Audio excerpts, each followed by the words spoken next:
What's up, guys? My name is Emerson, your favorite manic and melanated photographer. Hey, this is Alex, or you can call me Peach, your local content creator and fruit enthusiast.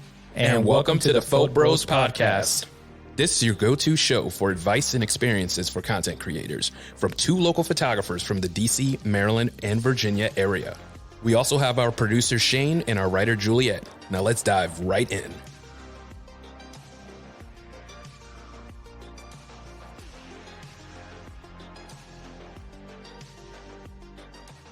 Yo,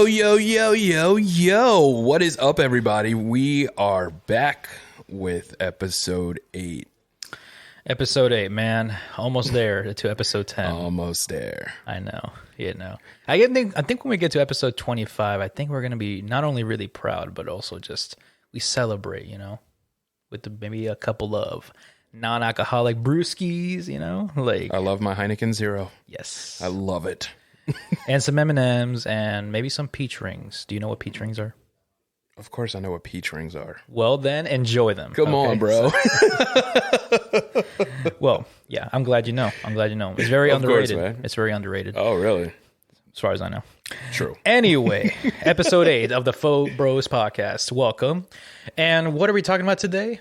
Photography trends. Yes. Now, basically, like, if you going back to, there've been a lot of photography trends since like the start of photography, like in the 20th century, maybe even before that, like a little bit the late 19th century. But all these trends, like in the most recent 2 decades, actually, a lot of trends have risen. Probably since 2010, and because when the iPhone came in, a lot of iPhone photography started coming out a few years later. Yeah. But we did cover that. But here's the thing. Like when people had cameras, like film cameras or digital cameras, like a lot of other trends start popping up because of social media too, especially because of social media. Yeah, definitely. That so many trends came up and it just took over. People started copying them, obviously doing their own little twist to it. Well, some of them are really great. Some of them actually continue to this day. Very true, yeah.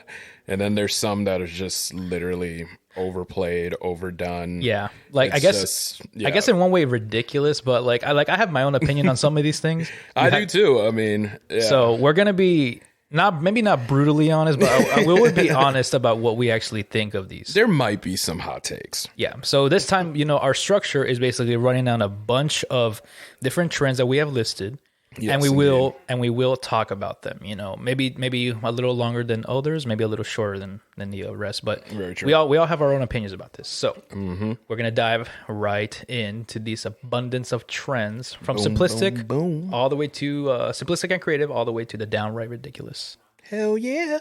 All right, we're gonna start vintage and film filters, and basically you're applying a film-inspired filter for a nostalgic look. And you know what? It is not bad, honestly. Do we mean filters, or are we talking about like presets? I think people get filters and presets mixed up.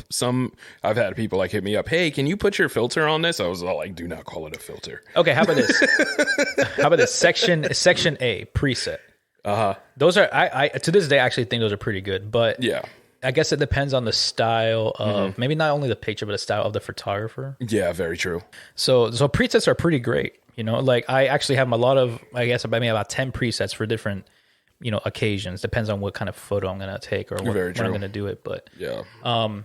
But vintage feels, I honestly think I think to this day are pretty popular, right? Yeah. I mean, people were saying my old style gave off a vintage feel, and I was just kind of like, I really don't know. And then I started seeing vintage like presets coming out, and I was like, oh. Yeah. Like people ask what makes it vintage. Well, for starters, I think one of the main things is grain.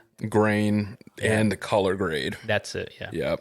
However, presets is one thing, but that's only if you're a photographer, or I guess like to dabble with Lightroom, or maybe the phone version of Lightroom, the mobile version. Yep. Or any other type of thing, like color grading application. However, there's also filters, like Instagram filters, especially.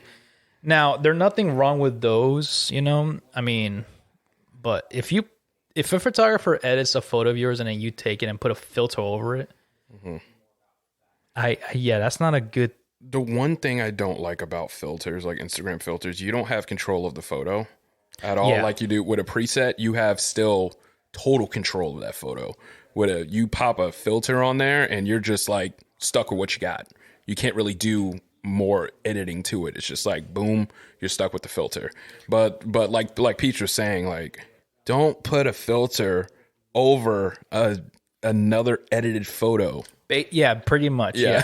like there was a whole trend on that, like putting filters over. Now, I don't know how far. I mean, I assume before people actually started, talking about this, people in the creative community, like a lot of people smashed a filter over an edited photo just to make it look vintage, and I'm like, so all this work was for nothing. Yeah.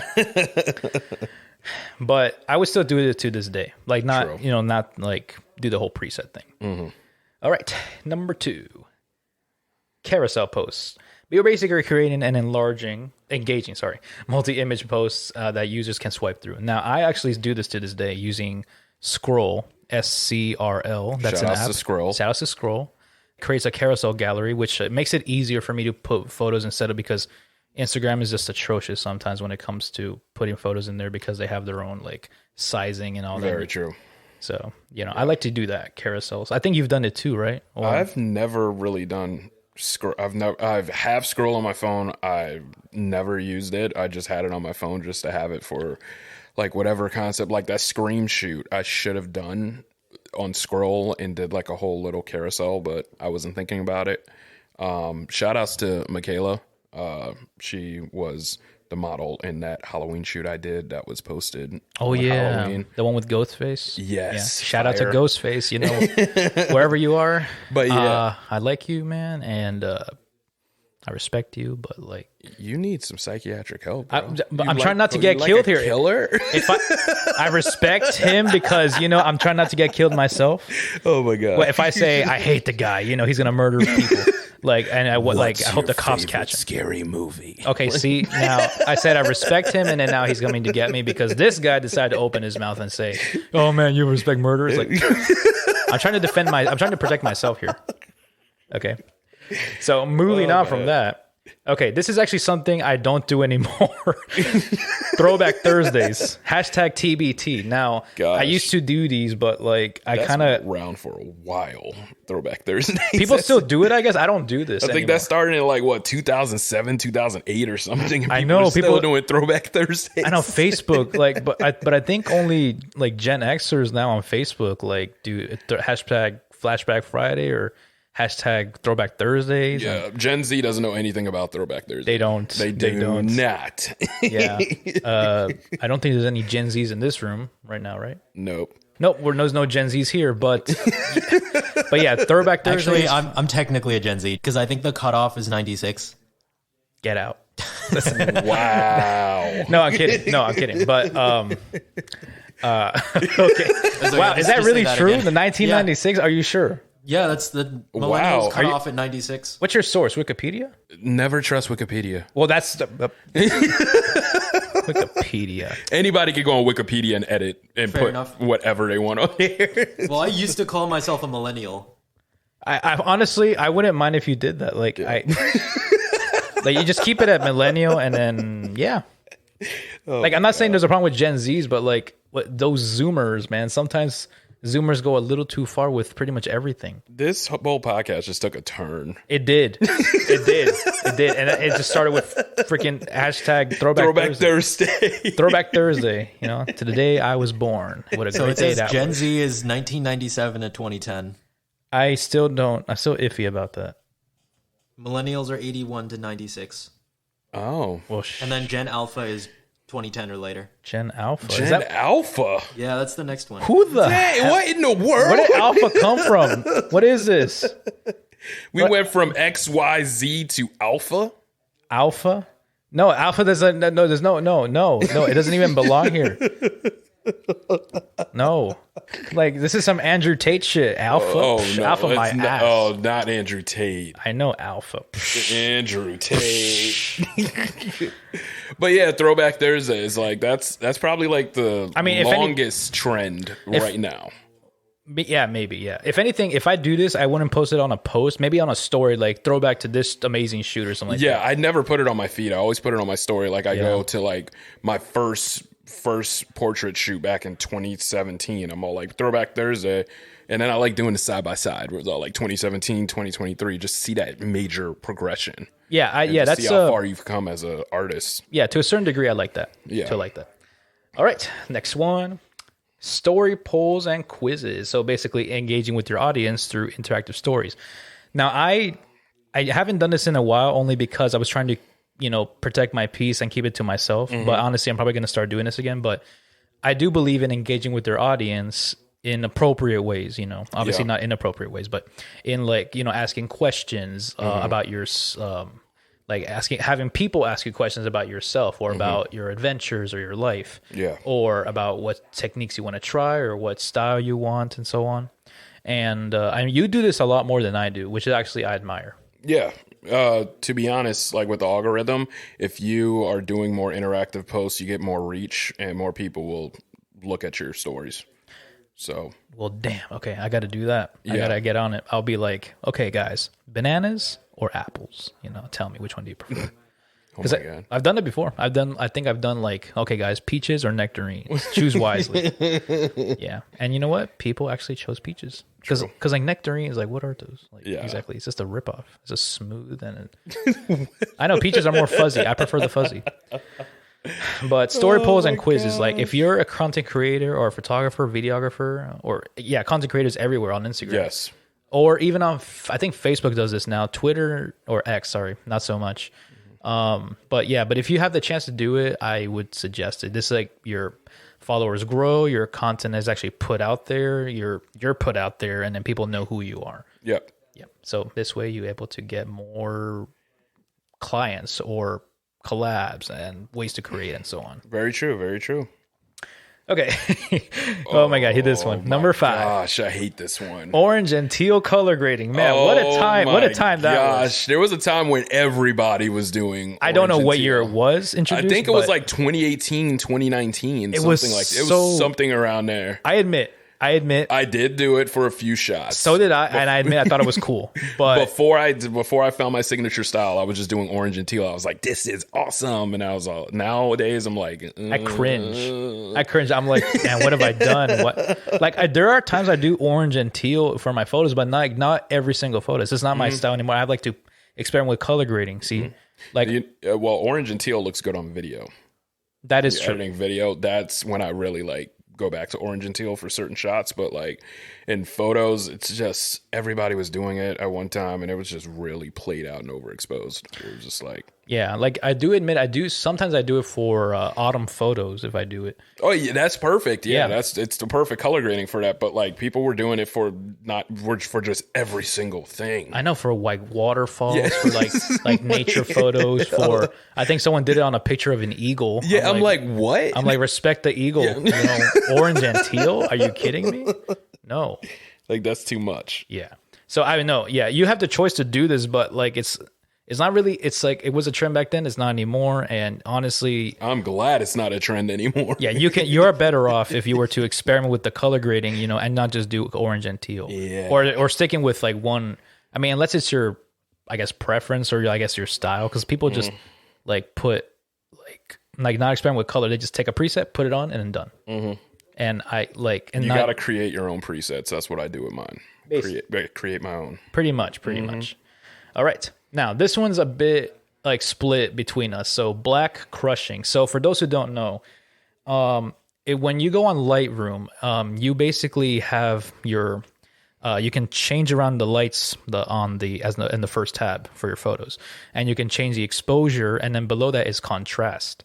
And then when you correct me if I'm wrong, Emerson, but I think if you take the contrast and then put it to the left, you're basically crushing the blacks, which basically means the blacks and the shadows. But you can also do it on the curve. You can also do it on a curve, and you can go down to blacks and turn it up, and it also crushes it as well. Yeah. So with my style, I do shadows all the way up, blacks to like 4 or 5, and then contrast down a little bit, and then I use the tone curve. But you don't even need to. You can do everything on the tone curve, to be honest. But the crushing of the blacks is another one of my secret ingredients to my signature style, but I'm not seeing anything else.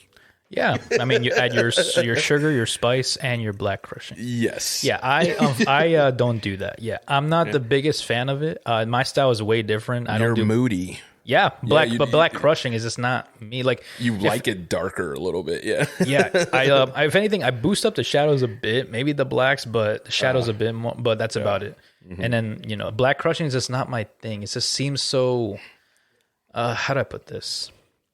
It just seems very like matte. I guess that's the right word. That's literally my look. Yeah, it's just not. Yeah, I mean, I'm glad. I'm happy for you. That's your look. But no, I'm not taking offense to it, bro. Yeah, yeah. Like, For me, it's artists. Not me. We're bros, dog. Like, all right. Now this one. White beignets and / Vaseline lines. So basically, there was a trend back then, a few years ago, that were you would take a photo. I guess I don't know how it would describe it, but let's say it's a wedding photo, and then the wedding, the bride and the groom, they're wearing white and black. The bride's wearing white, and then she's standing somewhere in a field, and then you would basically put white vignettes to make it look, I guess, heavenly. Yeah, and then there's the Vaseline lines, like in where you put Saran wrap over the lens and you put Vaseline on it. I mean, there's some people that don't even put Saran wrap and they've ruined their lenses by putting Vaseline on their glass. Yeah. People do that. Like a lot of people do some stupid stuff. Yeah, our main script writer, Juliet, she actually, I don't think she does the Vaseline technique, but she does have her own dreamy filter. She has a filter, yep. Yeah, so shout out to Juliet for that. Yep. But there are people who don't, obviously, there's like filters, they cost a bit. They don't, obviously they don't have the money to buy that filter, but what they do is they put a Saran wrap and then put Vaseline over it, which is not a bad thing, but combining it with the white vignette, but combining the Vaseline lens with the white vignette is just so, I don't know how to describe it. It's just like, I mean, there was a trend back then, but I just feel like that's overdoing it. Making it too overdone. Too heavenly, too bright, too white, too... I want to look at the picture and feel something. I don't want to feel like I'm about to go to heaven in a way. Pretty much, yeah. All that white and like softness is just overkill. And no, it is overkill. And you know what? It's just like, I don't know. Like, I mean, I'm glad that trend is done. I don't even know if people still do it, but like there are wedding photographers like who actually, I don't see them do that anymore, which is a good thing because they actually, there's a way to bring up the color or their own style, a way to deal with all that, like you can make it heavenly without all that. Yeah. Like black vignettes are good, but to a certain, you can lower it a bit. White vignettes, I don't know anyone who uses white vignettes. Do you? No, I've never seen it. I've played around with it on my photos, but I've never really seen anybody that uses white vignettes. But the Vaseline lens, I've seen many times on Instagram. Yeah, I mean, I guess you can still do it, but like, like I have my own sort of dreamy filter I can use. I don't really use the whole Vaseline thing anymore. Yeah, it's just, I mean, the dreamy filters, like, you can also do it on editing. It's just not me. Well, yeah, that's true. It's just, it's like, it's not everybody's cup of tea. Yeah, our scriptwriter Julia, she's a photographer too. Her vibe is dreamy. So and blurry and dreamy, but mostly dreamy. So it's a bit haze. It's more like dreamy cinematic. Pretty much, So that's her specialty. Yeah. So, but the whole combination was kind of really threw us off back then. All right. Now, this is actually we pretty much covered this already with the whole white vignettes, but like with the Vaseline lens. Mm-hmm. But they have there was this one trend where people like said they may put tutorials on there, like on the TikTok or Reels. Mm-hmm. I don't know if you saw this, but one example is this one girl. She took a lens. Mm-hmm. I don't know if she was used or she had this, but she took a lens. She took a rock. Scratched the lens with it. And then she took photos with it, which I guess to look dreamy with the... No, I know, it's not worth that. I know. I'm like, you just put $500, maybe even more, down the toilet there. Nope. Not even a filter. She didn't even scratch a filter. It was a lens. The glass, bro. That precious glass is ruined. I am so triggered by it. I don't even want to look at a video. Yeah, and that's number 8. Scratching the lens. Don't do that. Oh my god, that's just a lot of money putting down the drain, and then you're just gonna have not cheap.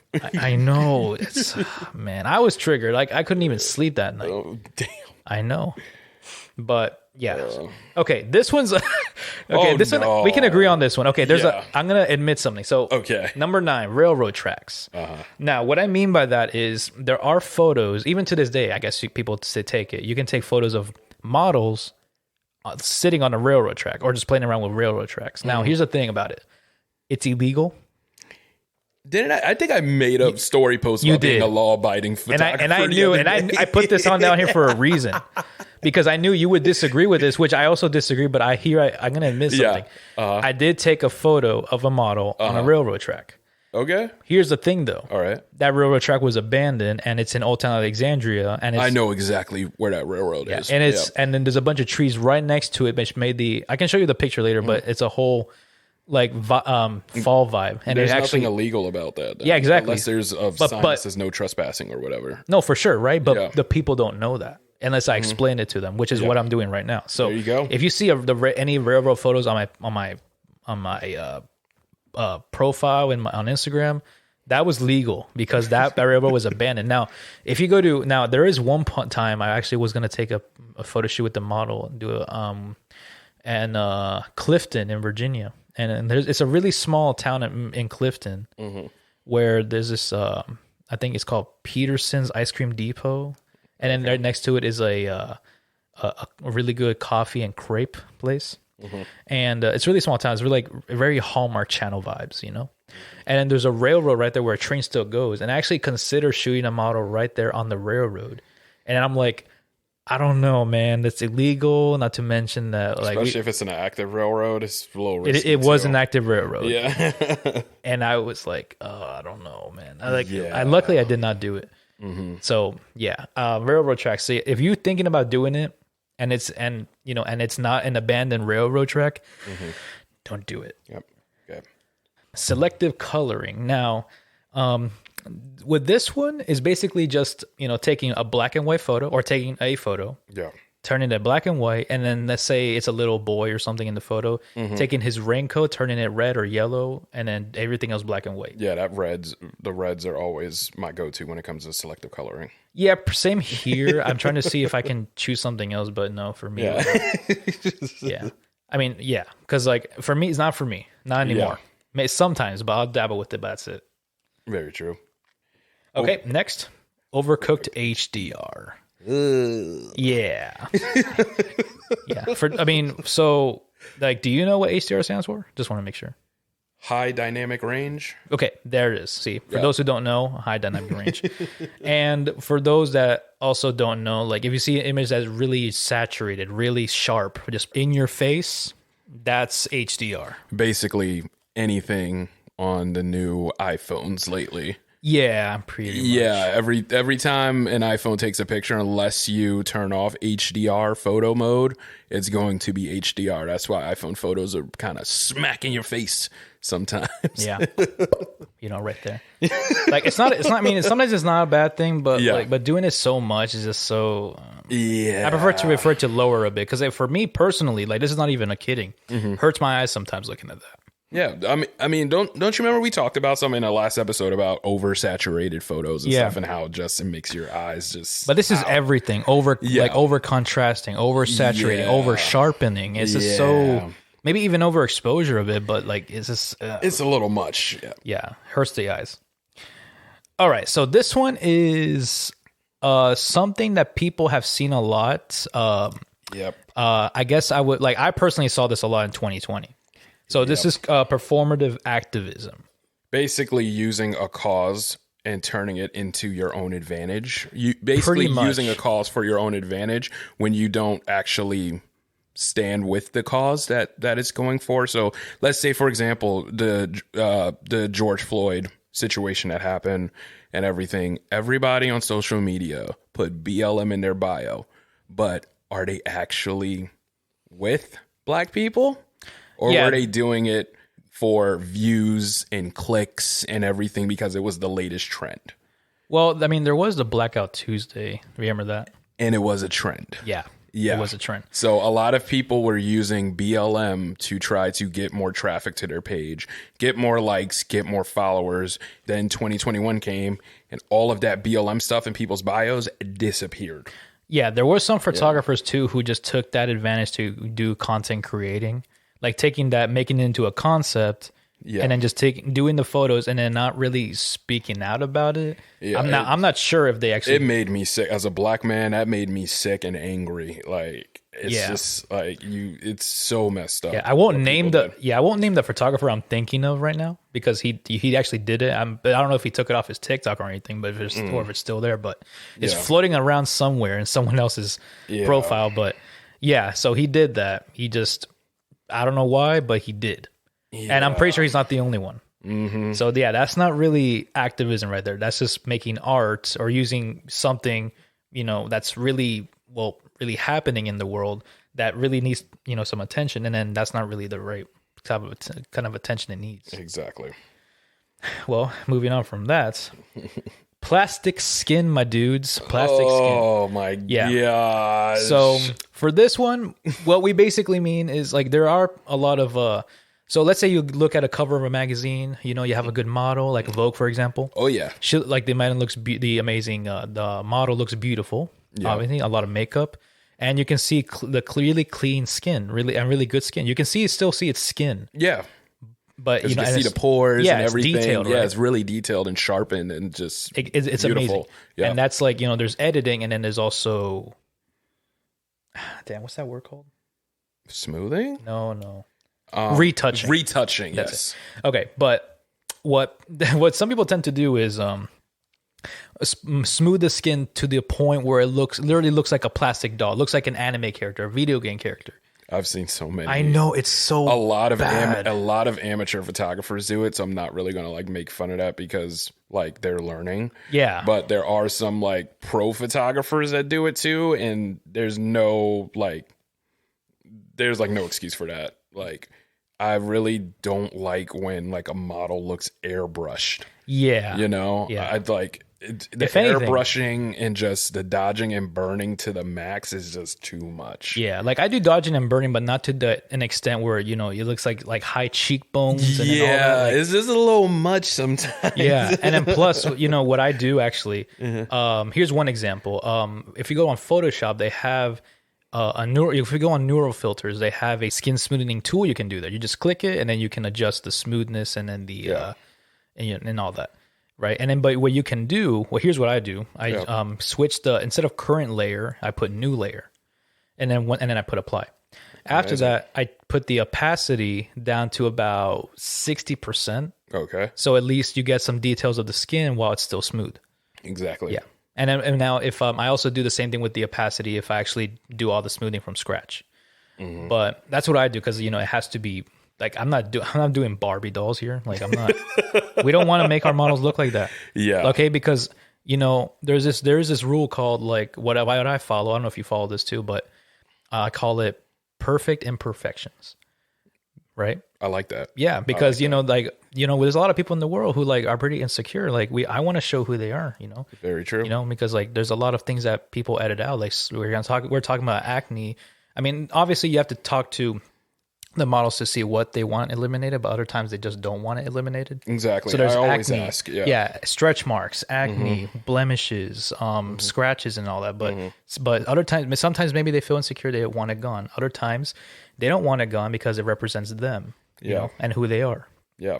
And that's nothing wrong with that. But I'm not photoshopping a booty. Like I'm not going to make your butt look bigger or something, or your thighs look bigger. Yeah, they're like, no. That's a little too much. Yeah, unless they ask in a way, but even then, like it's really you have to be really, really good at Photoshop. Yeah, to be able to do that. Like I don't know how often you use the liquify tool. I've used it once, and I didn't like the way it looked because it looked like it was altered. Yeah, it didn't look natural. All right, AI over enhancement. Now this one pretty quickly to cover, but AI has really taken over, in editing. Yes. Now, to be honest, I'm going to be honest here. I do use it. But to a certain extent, I don't overuse it. Yeah. So I do use it to expand borders if I want to, because other times the cropping tool, it was gonna like if you crop it on Camera Raw or Lightroom or something, like it's gonna leave some blank spaces. Mm-hmm. I put on Photoshop and then auto generate all that, and it actually does it so perfectly. I love it. Amazing. Yeah, I use generative feel. generative fill recently on Photoshop, and it's like changed the game. Like I would have just like, oh, there's a backpack in the background. Circle, Done. remove backpack. Yeah. Boom. It was like it never existed. I know it's amazing. Like it gets it over with quickly. Yeah. Now the downside is, at least in my opinion, what's a good example? I saw this one girl editing a picture of a girl, and then she basically circled her shirt, which was like some sort of a t-shirt. Okay. And then she circled it and then put white blouse on the AI generator, and it actually came out really well. But it's just changing the whole thing. Now I guess you can change the shirt if you want, but like it just, I don't know. I felt like it was okay with it without it. I guess maybe she was like more of a tutorial, but still. Yeah. And then it's just overdoing it. Like if you change the whole background to something, I mean, I guess you can do that, but sometimes overdoing it, it's just all AI. Nothing's you. When it comes, you never want to overdo stuff. And a lot of people, like, they see this new technology and everything. They just want to do too much. Less is more. Yeah, we said that multiple times. Less is more. Always. Okay, so lens ball. Okay, so I didn't do this trend, but I honestly thought it was ridiculous from the get-go. I did the trend. It was ridiculous when I only did one photo though. It was one photo, and it's literally been inside my computer desk collecting dust. That's the problem with it. Years. That's the problem at least I had with it. Yeah. So there was a trend. I think it was back in 2018. You can purchase a lens ball, which is basically just a glass ball. Yep. And the photo trend was basically holding your hand out with the lens ball, and then the background would be blurred. And then, but if you look at the lens ball, you can see a good sharpened image of the foreground. Yep. And that's or background and all that. But that's the thing. See, you use it for that photo, for that trend, and then you're done. The next thing, and I would, if I got it, I would have just used it as paperweight. I would have used it as a garden decor. It's just there. Like, you're not going to use it any other time. When's the next time you're going to use it? Very true. Very true. Yeah. So I'm like, what's the point of me getting this? I've only used it once, and I never used it again. It's just, I don't even remember how much I paid for it on Amazon either. I feel like it was $75 or something. Nah, I think it was like 25 or something. For that ball. I hope it wasn't 75 because that would have been the worst $75 I've ever It's the worst $25 you ever spent. Yeah, maybe. Hopefully it's $25. Lens balls. All right, but all right. So here's another trend. So Emerson is a big fan of Brandon Wolfel. He's a really popular photographer out there, and his tutorials are amazing. And he does really good stuff, not gonna lie. But at the time when I first got to, like follow him and see his videos, there was a trend he did, and which is our next thing. Neon/Christmas lights, and then you add the model. Most times it's a woman or a girl, and then it's in oversized glasses. Yep. That was the trend right there. The model with oversized glasses, some of the time, holding fairy lights or Christmas lights or neon lights. And, like most of the time, it would be like the photographer would hold the one end of the light, and then the model will hold the other end. So it looks like it's blurred, and then, it leads it to her. Now, I do admit I fell victim to this trend. I did it. It was good, but now I realize maybe like I did it a few too many times. A lot of people did it. I know, but it was a good trend at the time. But now I'm thinking about, I'm like, yeah, that really died. Do you still have those photos somewhere? Yeah, I do. Oh, nice. Yeah, like I know my friend Erica was a model for me with that. Shout out to Erica. Shout out to Erica. She is she held the neon Christmas light I had, or the fairy lights, and then I held the other end, and it was a good photo. I'm pretty sure, but from what I remember, but. Yeah, that ended up dying quickly. I think I was still doing it, and I'm like, no, got to move on. Maybe I'll use the fairy lights again someday, but I have some fairy lights, and I've never really used them. No, at all? Not at all. I feel like you can use it in some way or form. I just haven't remember. I just don't know at the time, at the moment. I'll think of something. We'll think of something. Yep. Now, here's another thing that's actually been a trend. I think around the sort of the end of the pandemic, maybe, is photo shoots with strangers. People still, there's some photographers who still do it. It's not a problem. Okay, so here's the original problem I had with this. Okay. So again, I won't name this photographer. There was a photographer somewhere in the city photographing a couple and they were in the wedding gown and the bride and groom and all that. This guy comes in and then he says, "Hey, so can I shoot with them? Because I'm a photographer who shoots strangers and this and that." He interrupts the guy's photo session, tries to convince him, "Hey, can I take a shot at them?" And then the guy's like, I guess the guy was being nice. Okay, 5 minutes because he's obviously going to get paid. He's on the clock. And then the guy literally, he shows them his pictures on his phone and then takes shots of them. And I'm like, I guess that's cool what he did. It was nice for him to take shots of that, but don't interrupt another photographer. That's disrespectful. It's very disrespectful. Yeah. Very disrespectful. It's not a shootout event. It's not portrait meat. It's not street meat. Yeah, he's getting paid for this. Yeah, he's getting paid for that's like, he had some balls. He did. I would never. Yeah, he went out to those strangers and just said, "Yeah, okay, sure. I mean, you can do that, but don't interrupt another photographer." Like, yeah, but like photo shoots with strangers, you can. I mean, there's actually one photographer. He's actually pretty shy, I think, but I think in New York he goes around to strangers saying, "Hey, can I shoot you? But I'm a photographer, this and that." And then I think it's mostly just portraits. It's not really them modeling. It's just mostly just portraits of them smiling or just. To be honest, I think all of those are capped because I feel like beforehand I feel like they know each other. I feel like it's fake to a certain degree. But people don't know that they know each other. So because my social anxiety can never, and I feel like if you're on the street or whatever, a lot of people will tell you no. It's just and plus it's New York. It's New York. First off, my whole family's in New York, and it's just you're not going to get that lucky. Yeah, it makes me I mean, the one guy who I think does it, but he does it for brands and all that. It's like, do you follow Mr. NYC Subway? No. The guy who shoots models on subways or people on subways using clothing brands and all that. I mean, a lot of people shoot on the New York City subway, so I might have seen his work. Well, his work is like basically that, but he does go up to strangers, or I guess he approaches them. But I guess he does it because he likes the way like they look, or the way they look like a model. They have what they wear is amazing. Yeah. And then he says, "Okay, I'm working with Banana Republic or something," and then shoots them in the subway. Yeah. And his photos are dope. Not gonna lie, but like. He does it in a certain way because he's working with brands, and I guess the way he shoots with strangers is just. Yeah.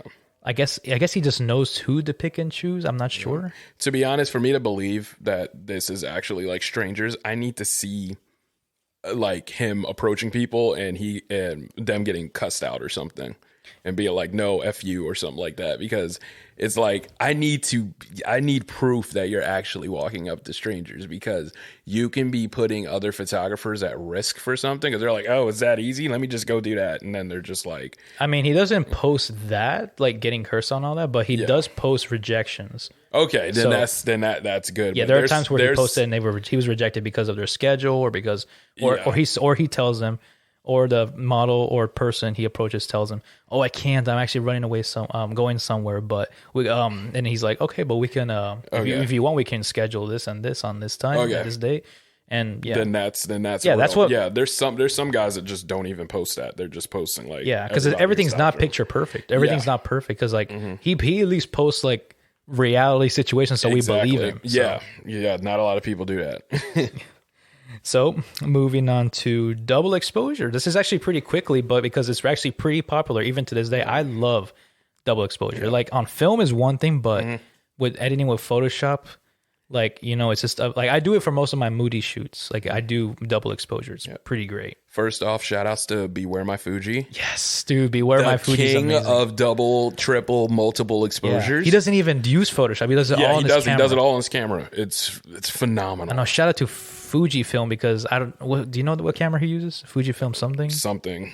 Well, I'm not a Fuji connoisseur. So. Yeah, no, because honestly, I have a Sony A7 II right now. And I'm actually considering getting a Fujifilm because of that whole thing. I mean, my Canon has multiple exposure mode.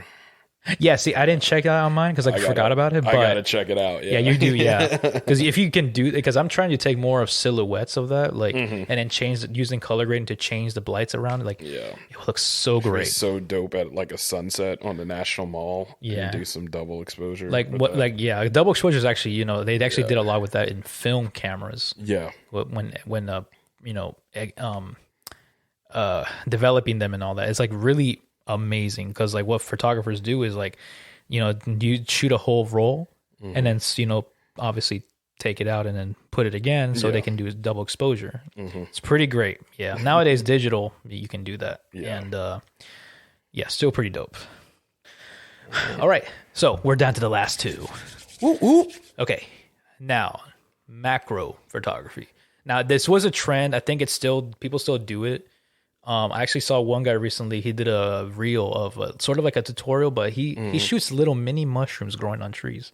Oh. But he makes them look big. It looks amazing, sharp, and it's like so good. That's awesome. Yeah. But macro, I don't personally, I mean, if I do it, I do it with my phone. I can't do it with my own camera unless I have a big lens. I've never done macro photography. Would you ever consider if you had the right equipment? Yeah, of course. I'm always open to new styles and everything. I'm always down to try new things. Well, photography wise. But yes. All right. I mean, yeah, of course, photography. I mean, what else could this guy be talking about? I mean, I don't know. Some people listening to this thing are all like, "Ooh." Like, he's going to try other things. Oh my god. Oh my god. Oh my god. Yeah, but no, we're talking about photography. Guys. Like, yes. Get your head out of the gutter. Yes. All right. But macro, I would definitely do it. Although I just feel like I got to get the right lens, and once I most likely 100 millimeter. Yeah, because I think the biggest I got is like 50. No, wait. No, 50. I got to get. Well, I was thinking a wide angle lens right now, but. True. Yeah, and then maybe I'll get something else. All right, and then last one, we actually covered this before, but dronography. It's still I would like to say, I think it's still a trend now. I've been seeing a lot of it on Instagram lately. Videos, photos. A lot of videos, and I'm like so jealous because I live in DC and it's illegal to have drones in DC. So you have to go to a small town or something. Or I got to go all the way to like Shenandoah and do it, and I'm all like, I don't have the time. If you did, you could do it. I mean, I would do it too. I just need a drone. See, so I could borrow one. I guess I could buy one if I wanted to. You can get one off of Temu. I know you like to shop on Temu. I do, but for clothing, for technology, not so much. I love Temu. I get stuff from Temu too, but when it comes to tech from Temu, I'm not so sure. Yeah, I'm not. Yeah, I was actually looking at photography lighting, and I was kind of iffy on getting some. Okay, so I do admit I did get some lights from AliExpress. And actually, they work out for me. Oh, nice. I got this square one. It's actually pretty good. But but when it comes to drones now, I recommend maybe getting from Best Buy or some other website or something that actually is legitimate. Because those are actually probably better quality and all that. And you get warranties and all this other stuff. That too. That's important. You. I know, because if I imagine that crashes and then blam. And also look up your FAA laws. I have a good friend of mine. Shout out to my boy Dave Gershman. Who has done drone photography, and he told me to look at the FAA laws because apparently if your drone gets a little too high in the air and it's detected, you get a nice little $10,000 fine.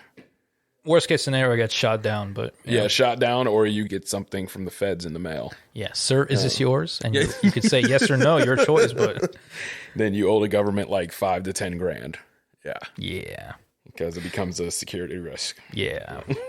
Gotta love DC. Shout out to DC. It's not just DC, it's anywhere. It's the FAA. Just like... Well, if I do it in a small town, like... And it's, if you go really, really high. Yeah, like if you go like, I think 20,000 feet or that's a little too much, I would say. Some drones can get that high up. I believe that, yeah.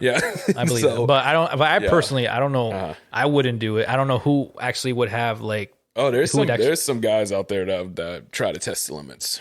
But if you do it like in the desert, yeah, maybe, but still, dronography is pretty cool. I would do it eventually, and then I'll follow that trend eventually, and then I'll make videos with it because I feel like a shot of like a city at the top, or something like that, it would actually look pretty cool. That'd be dope.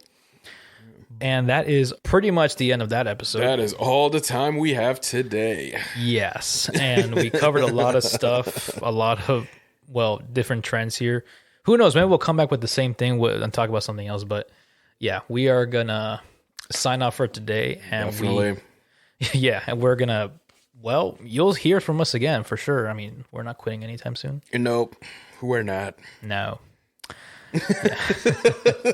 No, but for trends, we will eventually, well, I mean, we'll keep doing our own thing, you know. Definitely. We'll likely probably follow some trends too if we want. And some trends are new. Some new trends are going to pop up at some point because you know it just keeps going. Yeah, once the Gen Zers hop on it, I feel like they turn it into something else. But just wait till they're all photographers. Oh my God.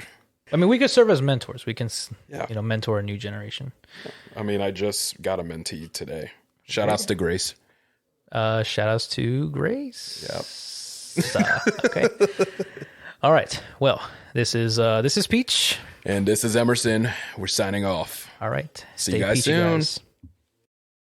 Thank you for listening to the Phot-Bros Podcast. Feel free to follow us on Instagram at Phot-Bros Podcast and follow us on X/Twitter at Phot-Bros.